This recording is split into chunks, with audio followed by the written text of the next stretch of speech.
반갑습니다. 홍정론 교수입니다.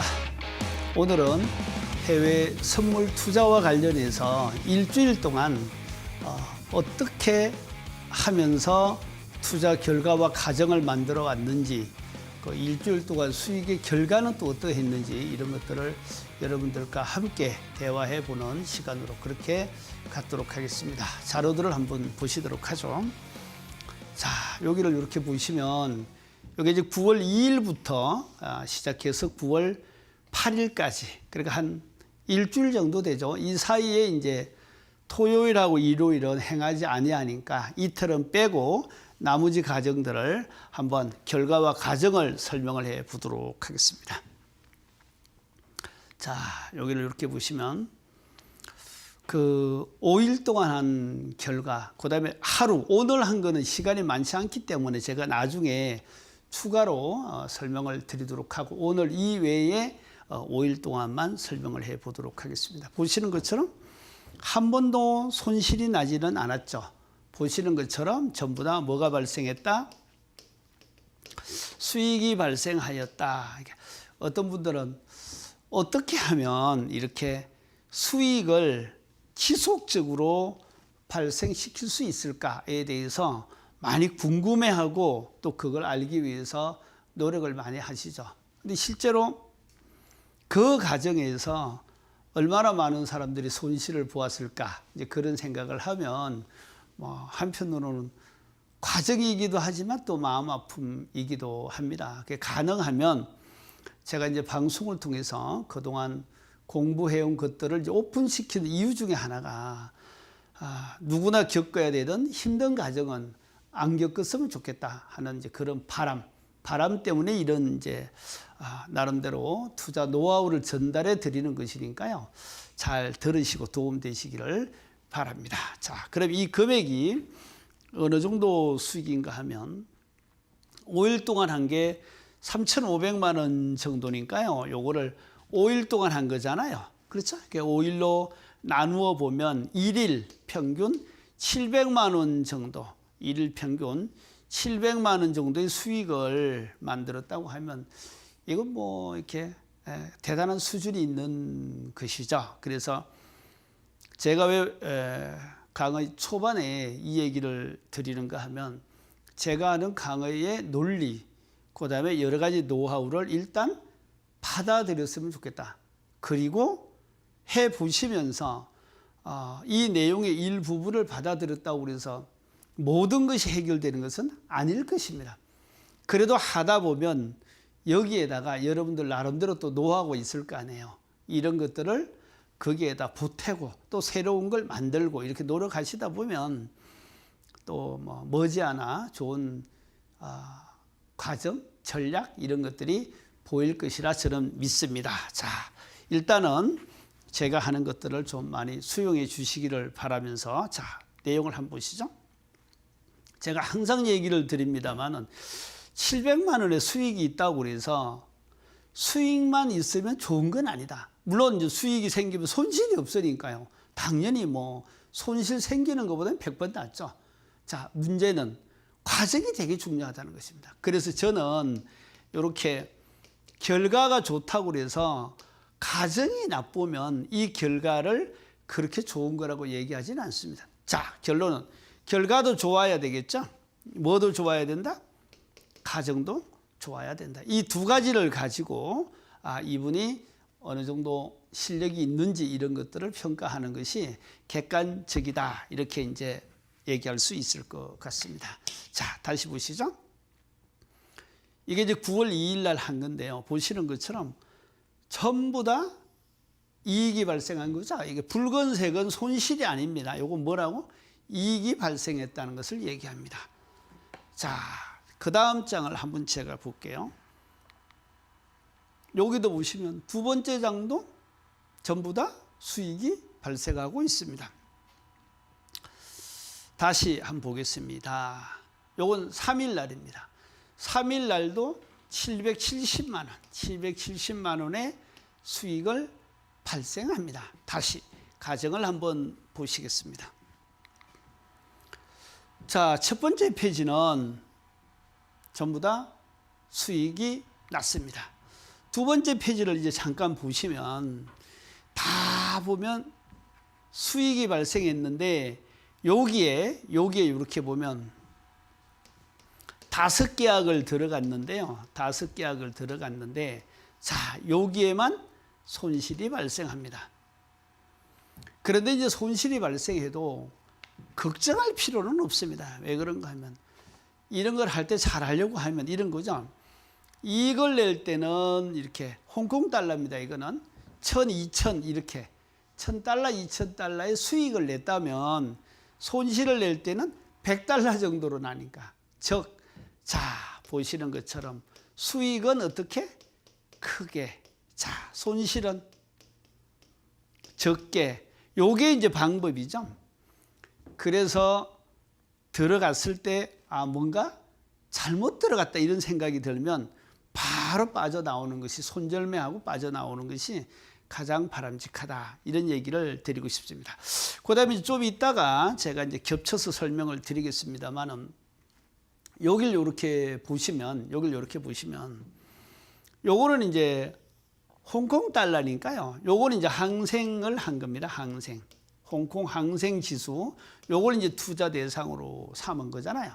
근데 여기 보면 USD 이렇게 돼 있죠. USD. 요건 이제 달러잖아요. 미국 달러입니다. 그런데 여기를 보면 GCZ 요건 뭔가 하면 자, 선물 중에 뭐 골드를 한 것입니다. 골드. 이걸 왜 얘기를 드리는가 하면 자, 여기를 한번 주목해 보시죠. 오전에 출근을 하잖아요. 그러니까 이제 출근을 해서 제가 이제 선물을 하고 싶습니다. 그러면 먼저 이제 컴퓨터를 켜놓고 선물을 시작하면 여러 컴퓨터에 나오는 이제 종목을 먼저 보죠. 그 중에 제가 주로 가장 많이 하는 게 항생하고 S&P라고 하는 게 있어요. S&P 500이라고 하는 게 있는데요. 요걸 1, 그 다음에 요거 2, 요거 3 이러면 세 개를 가장 자주 보는 종목 중에 하나입니다. 종목 중에 일단 수익을 내려고 하면 뭐가 좋아야 될까요? 그림이 좋아야 돼. 그 그림이 좋다는 얘기는 뒤에 가서 제가 자세하게 설명을 드리도록 하겠습니다. 그림이 좋다는 것은 이런 것이다. 즉 그림이 좋다는 얘기를 다르게 표현하면 수익을 내기가 되게 편안하다. 차트가. 이렇게 정리를 하는 거거든요. 그거를 찾아다니는 거죠. 자, 항생이 수익이 내기 좋을까?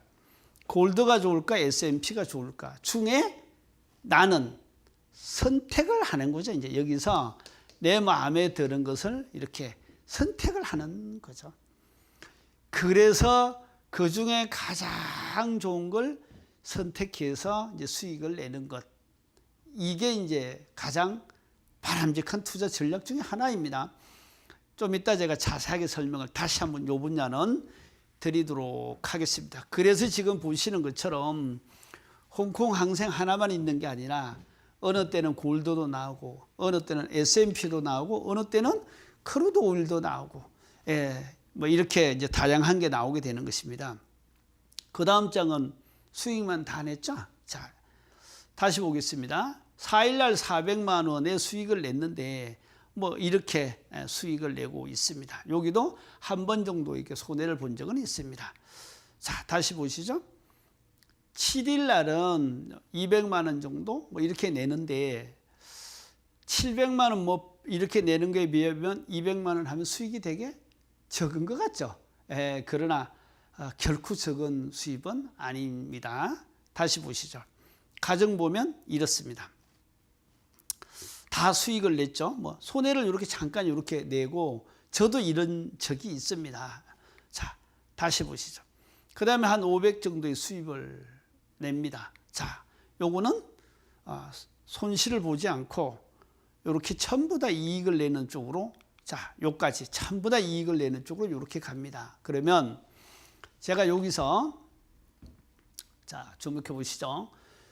왜 강의를 하면서 항상 초반에 성과를 보여주냐라고 하면 제가 여기서 한 5개월 정도 강의를 하면서 5개월 정도 강의를 드리면서 이 과정을 끊임없이 보여드리고 있습니다.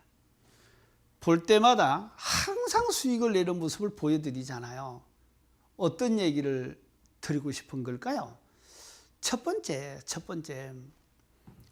지금 제가 여러분들에게 설명드리고 있는 여러 가지 기준들이 있잖아요. 이 기준들을 뭐 기술적 지표만 있는 건 아니에요.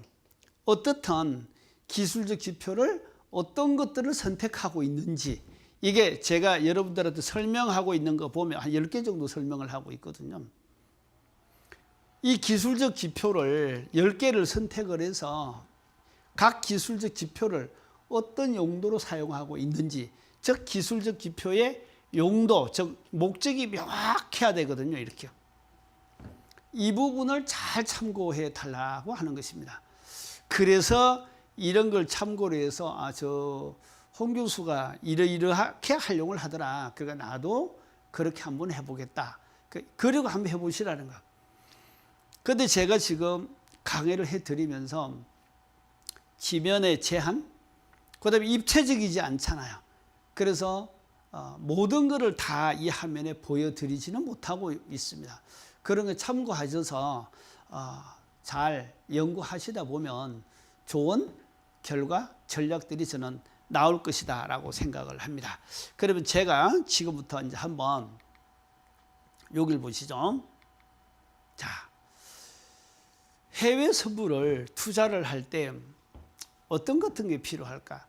지금까지 여러분들은 저 홍 박사가 수익을 저 정도 낼 때는 뭔가 있겠지, 그런데 10개 정도 이렇게 얘기 드리잖아요. 근데 실제로 10개라고 하는 게 기술적 지표라고 하면 그 기술적 지표 이외에도 다양한 것들이 사실 필요한 것입니다. 그런 것들을 그냥 저희들은 일상생활인데 근데 여러분들에게는 이러한 내용들이 필요할 수도 있을 것 같아서 얘기를 드리는 것이니 참조해 주시기 바랍니다. 자, 한번 보시죠. 보세요. 아침에 출근을 하면 전 이렇게 이제 한다는 것입니다. 먼저 아까처럼 홍콩 항생이나 S&P나 골드나 여러 개 중에서 내가 선택을 해야 되잖아요. 그러면 이 중에 선택의 기준이 뭐냐? 말 그대로 뭘 낼 수 있어야 돼? 수익을 낼 수 있는 종목을 택해야 되잖아요. 어느 때 홍콩 항생 지수를 보니까 그림이 나빠. 그 말은 이게 보자마자 여기는 투자할 수 있는 영역이 아니야. 그럼 요건 빼야죠 뭐. 다시 S&P로 갑니다. 그랬더니 이 S&P 역시 그림이 안 좋아. 수익을 낼 영역들이 아니야. 그럼 요건 빼야죠 뭐. 그리고 골드를 봤더니 이게 그림이 괜찮아. 그러면 골드를 택해서 내가 투자를 하면 되겠죠. 그런데 골드가 하루 종일 좋은 영역이 나타나나요? 그렇지는 않습니다. 하다 보면 한 1시간, 2시간 이런 정도 괜찮다가 갑자기 또다시 투자할 수 없는 모양으로 바뀔 때도 많습니다. 그럼 뭘 고민해요? 이번엔 골드를 버리고 또 다시 어디로 돌아와? S&P 500으로 돌아오면 되고, 이게 마음에 또 안 들어. 그 항생이 괜찮은가? 이렇게 쉽게 얘기하면 해외 선물 어느 한 종목에 너무 집중하지 말라. 좋은 데를 내가 선택해서 하자. 이해되시죠? 두 번째, 저는 이렇습니다. 이거 선택을 하고 나면 먼저 그림을 봐요. 근데 그림을 보는데, 자, 여기서 봐요. 요렇게 내렸다, 요렇게 올라왔어. 올라왔는데 이렇게 내려가고 있어. 그러면 가장 먼저 보는 게 여기서부터 시작해서 요걸 A, 요걸 B라고 하면, 요 정상 고점을 B라고 하면 가장 먼저 제가 생각하는 게 A점부터 B점까지를 높이를 생각해 봐. 높이. 아니면 센치로 하면 요게 몇 센치 정도 될까? 이거는 이제 내가 기준으로 하고 있는 차트가 있을 거 아니에요. 그 기준으로 하고 있는 차트에서 이게 몇 센치 정도이면 좋을까? 그래서 예를 들어서 뭐 이게 내가 기준을 정할 때 뭐 몇 센치로 정했다고 한번 해보죠. 그러면 그 센치 크기만큼 높이가 아니면 밑으로 하락이, 즉 상승과 하락이 일정 높이 일정 깊이만큼 떨어지고 상승했을 때만 투자 대상으로 삼자. 그게 바로 뭐라고? 변동폭이 커야 된다는 거죠. 예를 들면 여기서 요만큼 올라왔는데 여기서 매도를 한다든가 매수를 한다든가 이렇게 하기가 쉽지 않다는 거야. 적절하게 높이가 있어야 된다. 이런 경우를 변동폭이 큰 영역 이렇게 얘기합니다. 이런 거를 투자 대상으로 삼는 것이 제가 볼 때는 참 바람직하다. 그 다음에 이제 제가 중시하는 게 또 있습니다. 그게 뭔가 하면 이런 거거든요. 종목을 찾아서 변동성이 큰 것을 딱 찾고 나서 그 다음에 이제 하는 게 뭐냐. 내가 여기 투자가 가능한가 아니면 불가능한가를 먼저 보는 거예요. 전번에 제가 얘기 드린 적 있죠. 투자 가능 영역은 차트가 어떤 것을 이쁜 것이 좋다. 이 차트가 이쁘다는 것을 다르게 표현하면 봉의 길이가 짧다. 그 다음에 고점과 고점 또는 고점과 저점 간의 폭이 넓어야 됩니다. 이런 거를 이제 차트가 이쁘다 이렇게 개념을 했는데, 예를 들어서 봉의 길이가 높낮이가 너무 길어. 그 다음에 고점과 고점 간, 고점과 저점 간의 폭이 너무 좁고 많이 움직여. 이러면 여러분들은 투자 불가능으로 정리하셔야 됩니다. 그래서 지금 보시는 것처럼 투자 가능 영역과 불가능 영역을 먼저 선택을 하셔야 된다는 거예요. 자, 그리고 보시죠. 내가 이제 변동성이 큰 곳에 투자 가능한 영역을 찾고 나서 그 다음에 해야 될 게 뭐냐. 저는 이렇게 합니다. 지금 이게 상승 영역이야. 차트를 보니까 이렇게 가격이 올라갔어. 그런데 가격이 이렇게 상승했는데 이 가격이 앞으로 어떻게 될 것이다? 급하게 떨어질 것이다. 이렇게 하락, 즉 상승에서 하락으로 바뀔 것이다. 이거를 뭐 해야 돼? 예측을 잘해야 된다는 거죠. 즉 상승과 하락을 예측을 잘하면 이게 이제 미래 영역이죠. 이거는 여러분, 자 여기를 한번 주목해 보세요. 상승과 하락을 정확하게 예측할 수 있다면 그게 주식이든 선물이든 좀 편하게 얘기 드리면 대박을 치지 않을까요? 누구나 다 꿈꾸고 있는 영역입니다. 한번 궁금하시죠? 우리 홍 교수는 상승과 하락을 어느 정도 예측할 수 있냐 궁금하신가요? 저는 차트 영역을 베개 영역이라고 하면 상승과 하락에 대해서 40에서 50 영역은 어느 정도 보여지는 것 같아요. 40에서 50% 영역은 상승과 하락을 예측할 수 있는 것 같습니다. 그런데 40에서 50%를 상승과 하락을 예측하는데 예측을 하지만 투자를 하기 위해서 진입을 하려고 하면 다시 폭이 좁아지더라고요. 저는 되게 제한적으로 바뀌더라고요. 그래서 제가 투자를 들어가는 영역을 보면 전체 영역 중에서 20% 내외? 많아야 30%? 20% 내외라고 하는 게 정답일 것 같아요. 그 정도는 보여지는 것 같습니다. 그러니까 여기 올 때 왜 항상 성과가 좋잖아요. 기본이 몇백씩 이렇게 수익을 내는데 왜 그럴까? 상승과 하락에 대한 예측을 정확하게 할 수 있는 영역이 20% 내외는 되니까요. 그러면 80%가 제게 안 보인다 하더라도 뭘 고민해요? 그 80% 영역을 안 들어가면 되죠. 내가 아는 20% 영역만 정확하게 들어가면 됩니다. 이해되시나요? 그렇게 하면 분명히 해외 선물이든 주식이든 성공할 수 있을 거라고 저는 봅니다. 저는 어느 날 해외 선물을 주로 하면서도 가능하면 주식 쪽까지는 많은 것들을 이렇게 관여하고 싶지는 않습니다. 그런데 어느 날 저희들 프로그램에 국내에 있는 주식들을 그 종목이 많잖아요. 그 종목들을 뭐 우리나라에서 좀 괜찮다고 하는 뭐 삼성전자부터 시작을 해서 쭉 갖다 놓고 한번 검토를 해봤어요.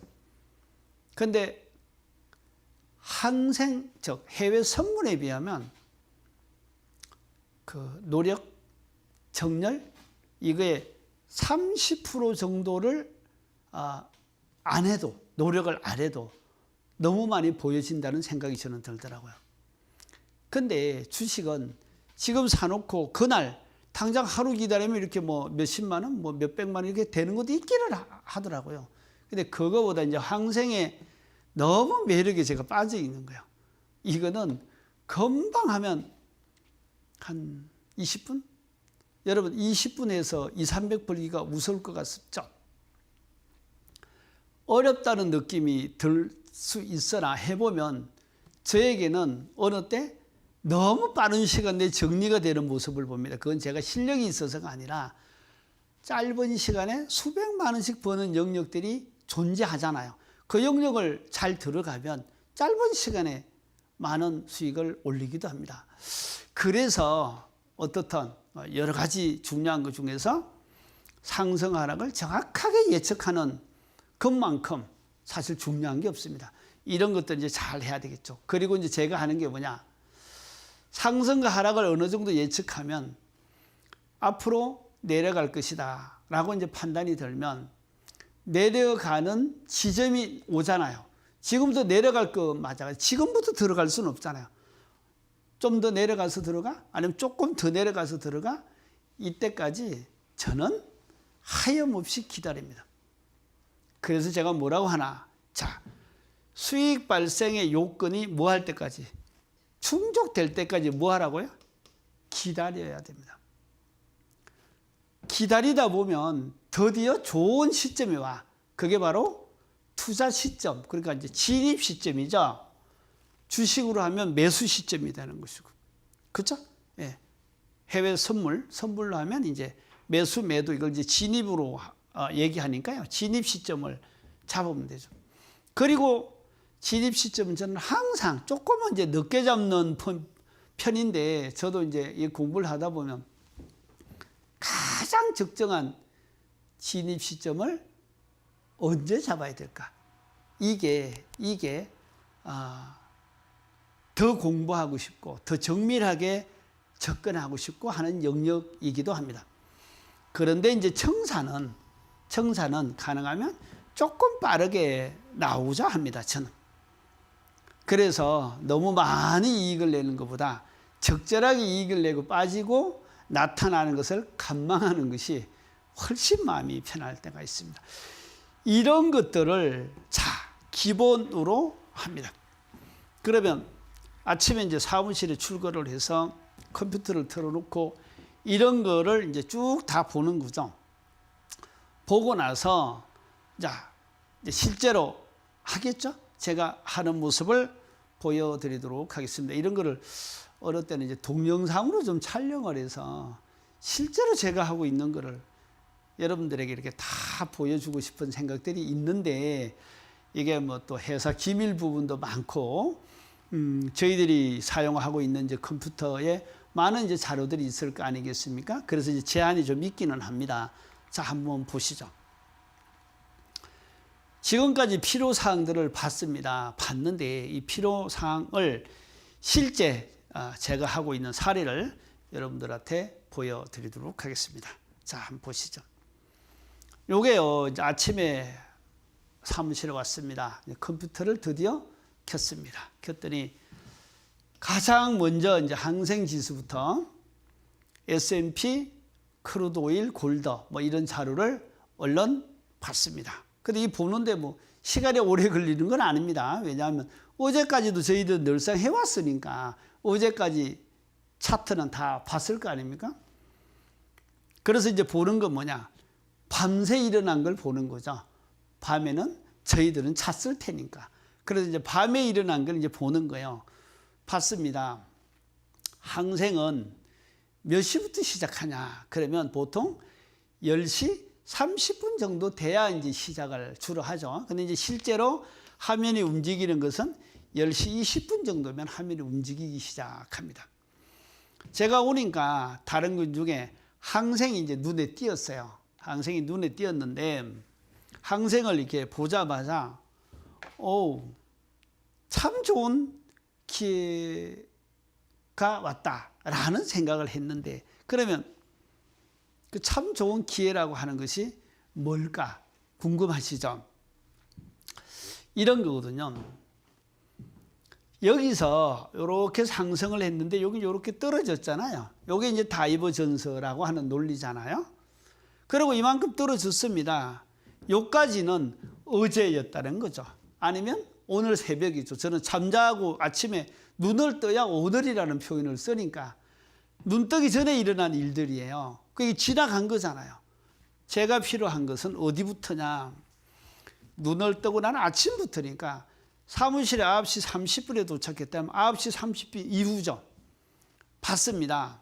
첫 번째, 여기를 봤는데 여기를 이렇게 보다 보면 여기서부터 이렇게 내려왔었거든요.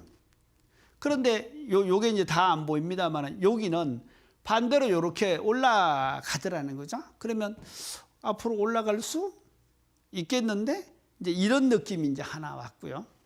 그다음에 차트가 나름대로 여기에 이렇게 된 건 있습니다만 요거는 왜 이렇게 움직임이 이렇게 있었는가 하면 낮은 틱이거든요. 요게 이렇게 보시면 여기 120틱이에요. 120틱 갖고 보면 움직임이 조금 이렇게 흔들릴 수 있지만 큰 틱으로 보면 그냥 직선 정도 하나인데 차트가 큰 틱을 갖고 봤을 때 되게 이쁘게 저는 보이더라고요. 그런 걸 보면서 여기는 투자를 하면 좋은 영역이 나타날 수 있겠다. 뭐 이런 생각을 했습니다. 그래서 일단은 항생을 보면서 제가 항생을 오늘 투자하기로 결정을 했습니다.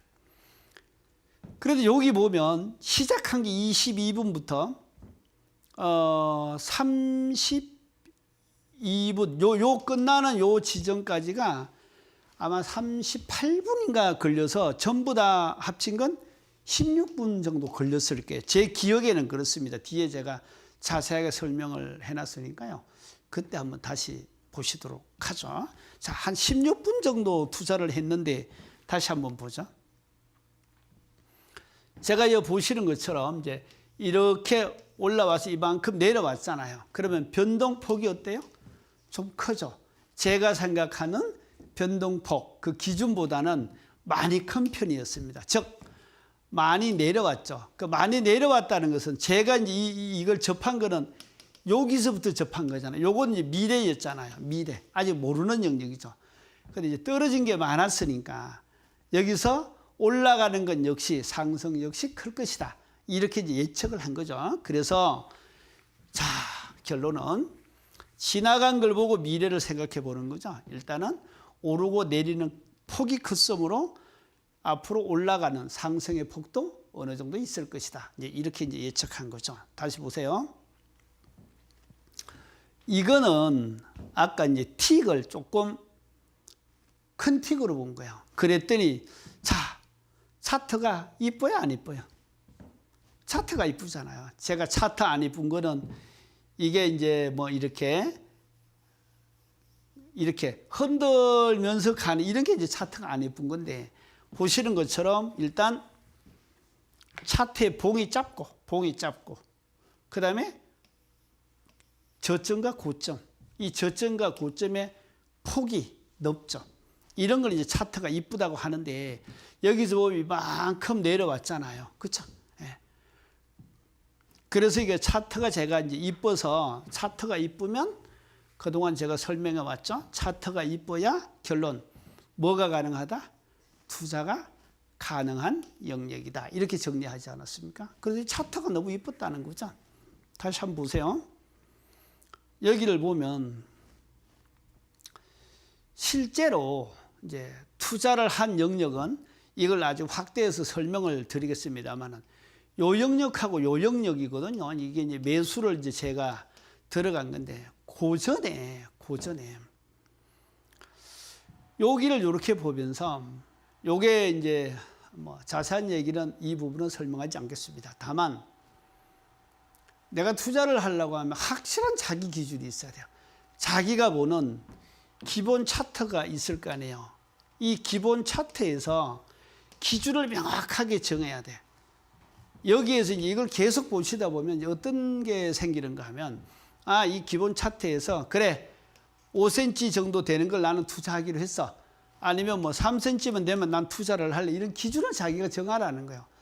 그리고 이 정한 기준에 맞추어서 그 길이에 도달하면 이번에는 내가 들어갈 수 있겠네라는 이제 생각을 하라는 거죠. 그래서 여기에서 제가 생각하는 이제 기준, 여기에 도달한 정도의 길이입니다. 요 길이에 도달했고, 그래서 몇 센치 내외의 변동폭을 확인을 했고, 다시 보시죠. 여기 보시면 분명히 여기서 이렇게 떨어졌잖아요. 이렇게 떨어졌잖아요. 하락, 즉 가격이 뭐 했다고요? 하락했다고요. 가격이. 그런데 여기 보면 다이버전스가 생겼는데 요거는 이렇게 올라갔잖아요. 그럼 앞으로 가격이 뭐 할 거다? 상승할 것이다. 이렇게 예시를 했죠. 즉 가격 상승의 예측, 이렇게 얘기를 할 수 있습니다. 이렇게 해서 이제 가격이 올라갈 것이다라고 하는 걸 이제 확인을 했고, 이뿐만 아니라 뭐 다양한 것들을 지금 이제 제가 투자한 영역이 요거예요. 확대해 놓은 것은. 근데 여기 보면 OBV도 드디어 이렇게 내려왔다가 드디어 이제 올라가죠. 그래서 시그널선이 기준선을 통과합니다. 그러면서 이게 V자를 이렇게 이루고 있지 않습니까? 뭐 이런 여러 가지들을 종합을 했는데요. 그리고 이제 들어갔죠. 보시죠. 그럼 이걸 들어갈 때, 자, 요까지 이제 디버전스 생긴 거에 대해서 이렇게 이제 설명을 드렸고, 그러면 내가 여기서 어느 지점에서 진입을 할 것인가. 이게 이제 진입의 시점 문제예요. 이거는. 진입의 시점. 진입을 언제 할 것인가. 이건 이런 거예요. 여기서 A점에서 바로 들어가면 이렇게 상승해서 그만큼 수익이 생길 수 있겠죠. 다시. 그런데 A점의 장단점이 뭐면 단점 중에 하나가 여기서 들어가서 매수를 쳤더니 더 내려가면 어떻게 돼요? 바로 손실이 생기잖아요. 그래서 나는 이게 너무 빨리 들어가는 건 걱정이 된다. 그럼 고민하지 말고요. 여기서 가격선, 이게 5일선이에요. 가격선이 파란 선, 요게 이제 이평선 중에 60일선이거든요. 그러면 가격선이 이평선 60일선을 통과하는 요점.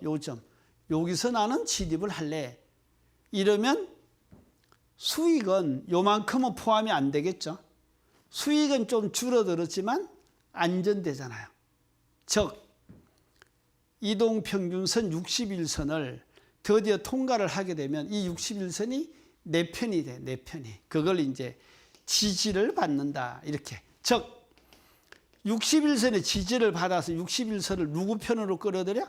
내 편으로 끌어들여. 그리고 진입을 하면 수익이 좀 적을지 모르지만 안정되게 수익을 가져올 수 있다라고 하는 거죠. 다시 볼래요? 그래서 이제 저는 들어간 중에서 A, B, C 중에서 B점을 일단 택했습니다. 자, 선택 1. 자, 선택 1. 그리고 조금 올라가다가 여기서 이제 내려오잖아요. 요 내려오는 것은 이제 다른 지표들을 또 보다 보면 내려오는 여러 가지 신호들이 있으니까 거기서 얼른 눈치채면 됩니다. 자, 여기서 청산을 하고 기다렸습니다. 다시 하락하기 시작합니다. 그러면 하락하기 시작했잖아요. 쭉 떨어지다가 다시 이렇게 상승하잖아요. 상승을 하는데 여기서 가장 좋은 게 뭔가 하면 다시 5일선이 이동평균선 60일선이죠. 60일선을 다시 통과해요. 그러면 역시 지지를 받게 되잖아요. 60일선을 지지선으로 이제 내 편으로 끌어들이기 시작하죠. 그때부터 이만큼 올라갔는데 요 시점, 요거를 바로 요 시점을 자 선택 2로 간 거죠. 그래서 매수를 하게 된 것입니다. 매수 2번 정도가 매수로 들어갔는데 요 이익보다는 요 이익이 굉장히 컸죠. 그래서 짧은 시간에 이제 수백만 원의 수익을 만들게 됐다. 이렇게 얘기 드릴 수 있겠습니다. 자, 잠깐 보시죠.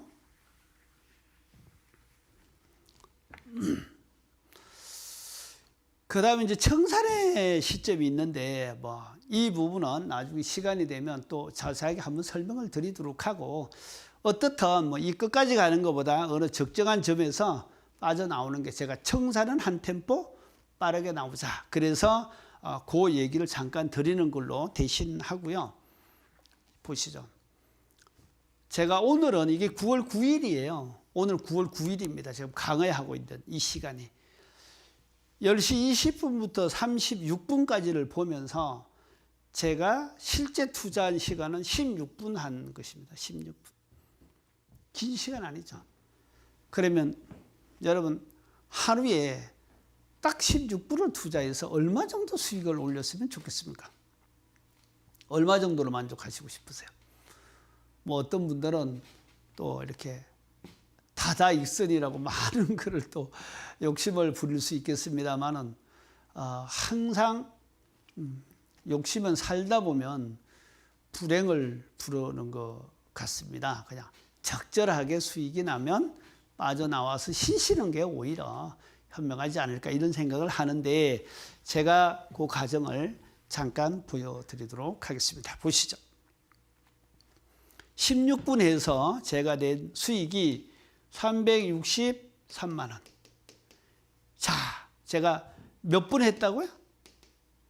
16분. 안에 이제 어떤 분들이 제가 하고 있는 게 저는 틱을 기본으로 갖고 가는 사람입니다. 그러니까 이제 어떤 분들은 틱을 해가지고 자, 여기를 한번 보시죠.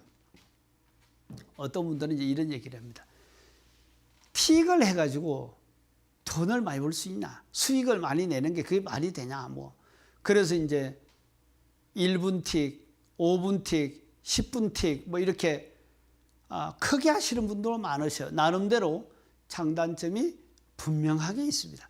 예를 들어서 30분 틱을 했다. 30분에 봉 하나가 나왔다.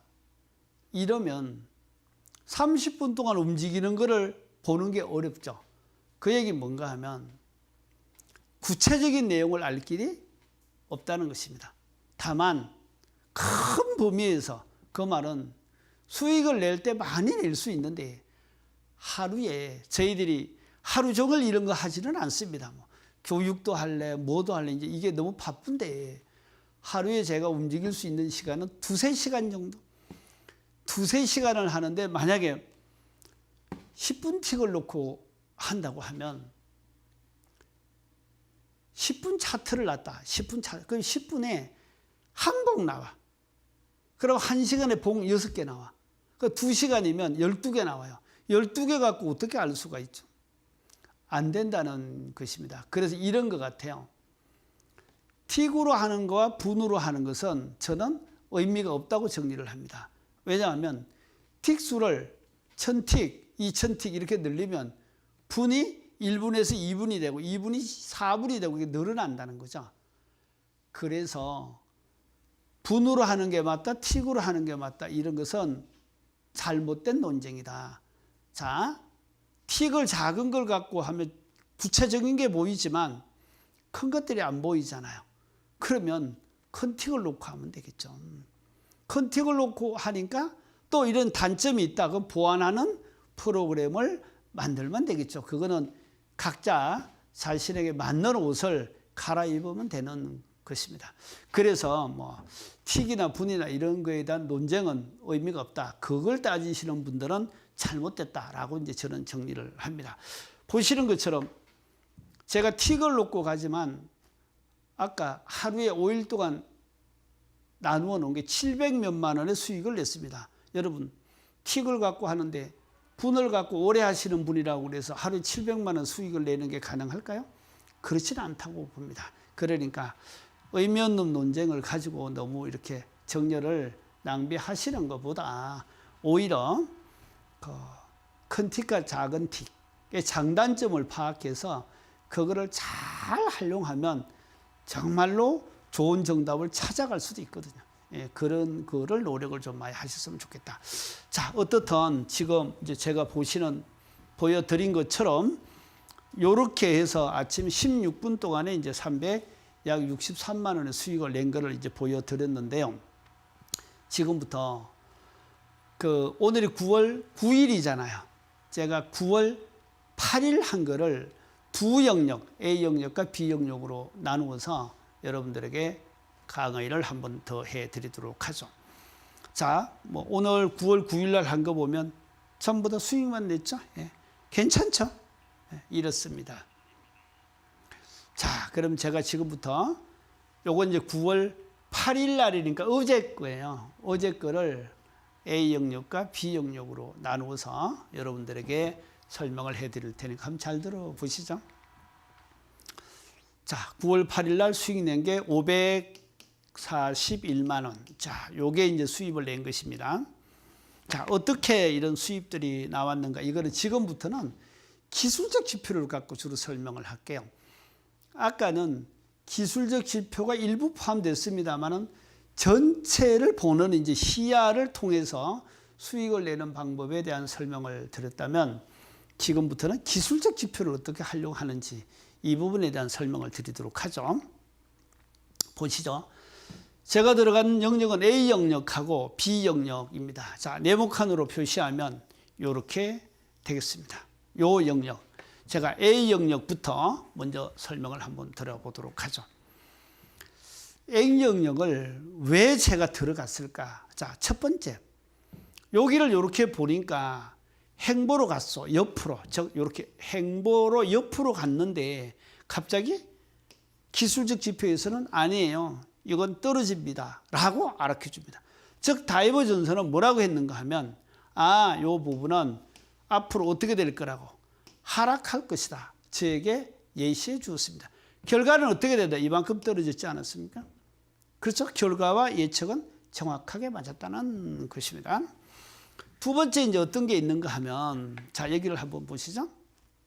아까는 큰 틱에서 봤는데 요번에는 그 영역 딱 요 영역이죠. 요거를 동그라미 되어 있는 요 영역을 구체적으로 보면 요렇게 생겼습니다. 그거 작게 생긴 것 같지만 크죠. 이렇게 하니까. 거기를 보니까 자, 요렇게 상승하는데 갑자기 이렇게 내려가잖아요. 여기서 제가 이제 가끔씩 잘 하려고 하면 해외 선물, 주식 이런 거에 대한 예측을 정확하게 하려고 하면 숲과 나무를 전체적으로 볼 수 있는 능력이 뛰어나야 된다. 이런 게 이제 쉽게 얘기하면 저에게는 이제 나무의 영역 중에 하나이기도 합니다. 나무의 영역을 보니까 지금 당장 떨어져요. 타이밍이 지금 떨어진다고 예고를 하고 있습니다. 그러면 이 두 가지만 갖고 들어가면 얼마나 편안하겠습니까? 근데 그렇게 해서 수익을 낼 수 있는 것이 아니라고 하는 것입니다. 다시 보겠습니다. 제가 이제 중요시하는 여러 기준 중에 하나가 이제 OBV라고 하는 건데요. OBV 중에서 드디어 올라갔다가 내려왔죠. 요렇게. 요걸 변곡점이라고 합니다. 차트가 상승했다 내려오려고 하면 OBV가 상승했다 내려가야 된다는 거죠. 요런 점을 좀 보시는 것처럼 자, 상승했다가 내려갔죠. 요렇게 딱 변곡돼야 된다. 그래야만 그때부터 내려가기 시작한다. 그래야 진입의 시점을 찾기가 쉬울 거 아니겠습니까? 그래서 OBV에 대한 변곡점을 본 거고요. 그 다음에 이제 제가 참고를 하고 있는 게 뭐 스토캐스틱 슬로우라든가 기타 이제 기술적 지표를 쭉 보면 요점을 해서 모두 다 전부 다 이렇게 변곡되고 있잖아요. 그렇죠? 이런 걸 참고로 해서 지금 진입하면 되겠구나. 그렇게 이제 생각을 한 거죠. 그리고 들어간 것입니다. 다시 비영역을 제가 다시 한번 보도록 하겠습니다. 비영역입니다. 비영역에 대한 설명을 드리도록 하겠습니다. 자, 여기를 보면 비영역은 주로 매도 중심으로 이제 들어갔음을 알 수 있습니다. 이거는 이제 홍콩 항생 지수고 요건 이제 골드였는데요. 역시 매도 영역입니다. 자, 다시 한번 보도록 하죠. 여기를 보시면 B 지점이 여기입니다. 그러면 B 지점을 여기를 왜 투자 대상으로 삼았을까? 그러면 저는 가장 먼저 이제 보는 게 뭔가 하면 투자할 때 저는 추세를 좋아하는 사람입니다. 추세를 항상 주된 것으로 사용합니다. 우리 전쟁을 나가면 여러 가지 무기가 있잖아요. 그 무기 중에 어느 것이 자기에게 맞느냐 하는 건데요. 저는 추세라는 무기가 해외 선물이든 주식이든 가장 좋다고 합니다. 물론 이제 우리가 뭐 많은 해외에서 해외 선물이나 주식을 통해서 많은 기업을 이룬 이런 분들 보면 추세 추종론자들이 대세를 이룹니다. 여기서 보시는 것처럼 추세를 보니까 여기서부터 보죠. 뭐 결론은 계속 하락이잖아요. 그래야 안 그래요? 하락이잖아요. 이게 하락이니까 그러면 하락일 때 바로 이렇게 고점을 택해서 고점에서 매도 전략으로 가면 되지 않습니까? 자, 요거 잠깐만 한번 짚어볼게요. 이런 거죠. 여기서부터 여기까지 하락했습니다. 그러면 하락할 때, 추세가 하락할 때 투자 전략은 고점 매도 전략이죠. 고점 매도. 그리고 적절하게 낮아지면 저점에서 매수하는 방법. 이게 가장 현명한 방법입니다. 그럼 이렇게 내려가니까 여기서 한번 고점에서 매도해서 요만큼 수익을 올렸잖아요. 다시 이렇게 올라갔어. 기다려야죠. 그러면 다시 고점이 됐어.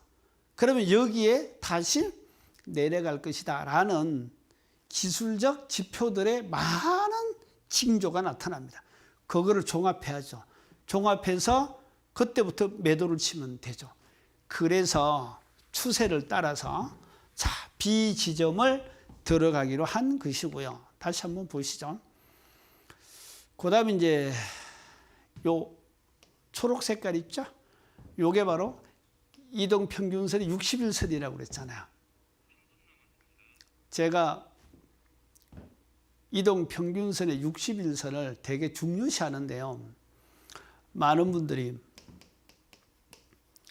추세를 어떻게 확인하고 그 다음에 검증할 것인가에 대한 얘기를 많이 해요. 추세 그리는 방법도 있고 추세대를 만드는 방법도 있고 다양한 게 있습니다만은 저는 60일선을 추세와 관련해서 많이 연관해서 사용하고 있는 사람 중에 한 사람입니다. 어떻든 60일선을 보니까 경사가, 즉 60일선에 뭐가? 경사가 굉장히 심하게 내려가고 있죠. 그렇지 않습니까? 그래서 60일선의 기울기가 많이 내려가면 이제 이거를 추세는 하락하고 있는 것이다 라고 이제 짐작하는 데 도움을 받곤 합니다. 다시 한번 보겠습니다. 뒤로 넘어가서 여기 보면 요게 이제 OBV인데요. 요게 이제 OBV 기울기예요. 그러면 자, 60일선의 기울기와 평형하듯이 같이 이렇게 내려가지 않나요? 이게 같이 내려간다는 것은 결론은 추세가 강하게 하락되고 있다를 예측하면 되죠. 그러면 고점에서 추세가 밑으로 계속 떨어지고 있으니까 매도 치면 수익이 많이 발생할 것이다. 이렇게 이제 생각할 수 있다라는 얘기를 이제 드리고 싶은 것입니다. 자, 다시 보시죠. 이런 것들은 이제 기술적 지표 중에서 뭐 반드시 확인해야 될 내용들이죠. 자, 언제 진입해 들어갈까? 이럴 때는 자, 이런 다이버전서를 활용하는 것도 괜찮습니다. 이렇게 여기서 보니까 지금 당장 떨어지려고 그래요. 지금 뭐 한다고? 하락한다고요. 이렇게 얘기를 해준다고요. 그러면 매도로 여기서 매도로 진입하면 되겠죠. 근데 여기서 들어가기 겁나면 조금 기다렸다가 한 템포 늦게 이렇게 들어가는 것도 한 방법일 것입니다. 네, 자 여기 이제 한번 보시죠. 그리고 뭐 파라볼릭 발생이라든가 뭐 이런 뭐 다양한 것들 이런 것들을 통해서 정리할 수 있습니다. 이거는 아까 이제 봤던 똑같은 내용들이죠. 다 이렇게 변곡이 되죠. 요런 거를 참고로 해서 결론은 이 지점에서 매도하시면 크게 수익을 낼 수 있을 것이다. 그래서 아까 보신 것처럼 16분 동안 300여만 원의 수익을 내고 마무리하였던 것입니다. 여러분 어떻게 도움이 좀 되셨습니까? 참고하셔서 여러분들도 좋은 투자 모델을 만드셔서 꼭 성공하시기를 바라면서 이만 강의를 마무리하도록 하겠습니다. 고맙습니다. 네.